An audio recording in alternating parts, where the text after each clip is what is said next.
일본은 왜 지레기에 빠졌나? 일본 사람들을 보다 보면 조금 특이한 패션을 볼 수 있습니다. 분명히 옷은 귀여운데 분위기는 어딘가 어둡습니다. 핑크 리본 레이스 인형 같은 치마. 그런데 표정은 금방이라도 울 것 같고 무표정이고 차갑습니다. 사람들은 이 스타일을 이렇게 부릅니다. 지레게. 지레 같은 여자.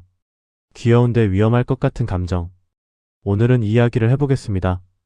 일본은 왜 우울함조차 패션으로 만들었을까? 지레게는 단순히 검정과 핑크 옷이 아닙니다. 이건 패션이 아니라 하나의 감정 표현입니다. 지레게가 담고 있는 건 불안정함, 외로움, 우울, 그리고 집착과 병약함 이런 감정들이에요. 보통 사람들은 옷을 입을 때 예뻐 보이려고 하죠. 그런데 지레게는 다릅니다. 괜찮지 않음을 입습니다. 이게 첫 번째 충격입니다. 왜 하필 일본에서 이런 패션이 유행했을까? 단순히 젊은 층이 특이해서? 아니요. 지레게는 일본 사회의 구조에서 나왔습니다. 일본 문화의 가장 강한 규칙은 이겁니다. 민폐를 끼치지 말 것. 이 말은 단순한 예의가 아니라 사회 전체가 굴러가는 기준입니다. 힘들어도 웃어야 하고 불편해도 참고 내 감정 때문에 분위기를 깨면 안 됩니다. 그래서 일본에서는 감정을 솔직하게 말하는 순간 사람이 갑자기 불편해집니다. 나 우울해. 이 말은 위로를 받는 말이 아니라 공기를 깨는 말이 됩니다. 그러면 감정은 어떻게 되죠? 표현되지 못한 감정은 다른 형태로 새어나옵니다. 그게 일본에서는 패션이 된 겁니다.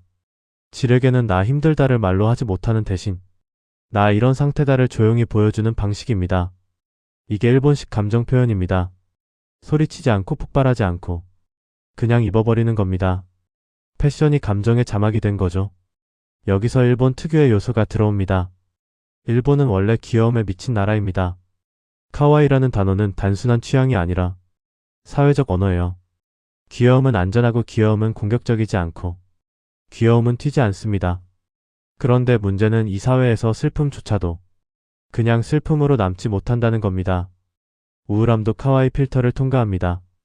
그래서 탄생한 게 귀여운데 우울한 감성. 밝은데 어두운 색감, 천사 같은데 무너진 분위기. 지레게는 카와이 문화의 그림자입니다. 그리고 지금은 SNS 시대입니다. 요즘은 감정조차 정체성이 됩니다. 예전에는 우울하면 숨겼죠. 하지만 지금은 나는 이런 감성의 사람이다. 나는 상처받은 캐릭터다. 이렇게 표현합니다. 지레게는 단순히 옷이 아니라 자기소개입니다. 내가 어떤 사람인지 한눈에 보여주는 라벨입니다. 그리고 일본은 이런 캐릭터 문화에 특히 강한 나라죠.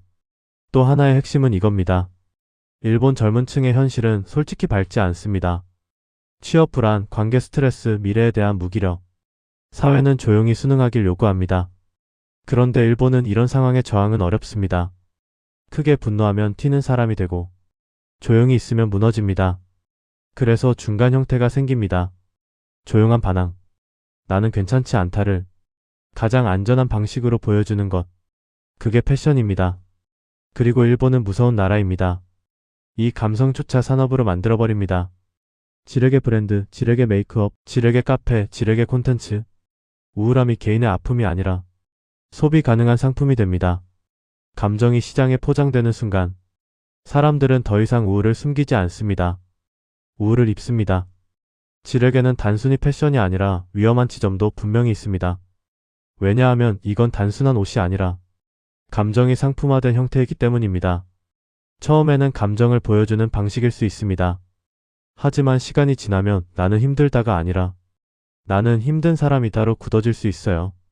우울은 지나가는 감정이어야 하는데 패션이 되면 그 감정이 캐릭터로 고정됩니다.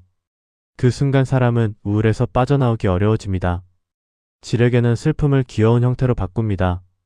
그런데 그게 반복되면 우울이 더 이상 도움이 필요한 신호가 아니라 그냥 감성으로 소비됩니다. 고통이 심각한 문제로 다뤄지지 않고 스타일로 넘어가 버리는 거죠. 지레게가 유행한다는 건 젊은 사람들이 우울하지 않다는 뜻이 아니라 우울을 말할 공간이 없다는 뜻입니다.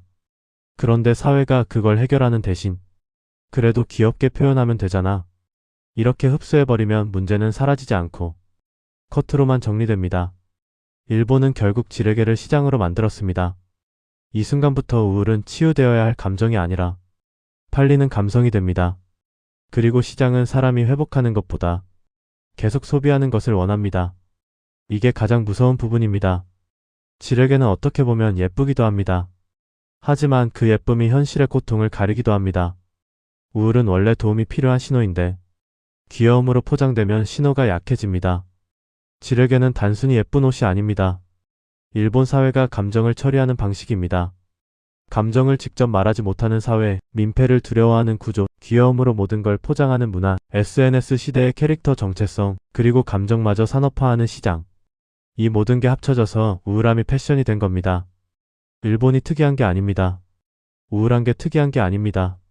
특이한 건 우울함조차 조용히 예쁘게 정리해야 하는 사회입니다. 질에게는 패션이 아니라 사회가 만든 감정의 형태입니다. 여러분은 어떻게 생각하시나요? 우울함을 숨기는 사회가 더 건강할까요? 아니면 우울함을 소비하는 사회가 더 건강할까요? 해외 문화 시리즈는 계속됩니다. 구독해두시면 다음 편에서 다시 만나요.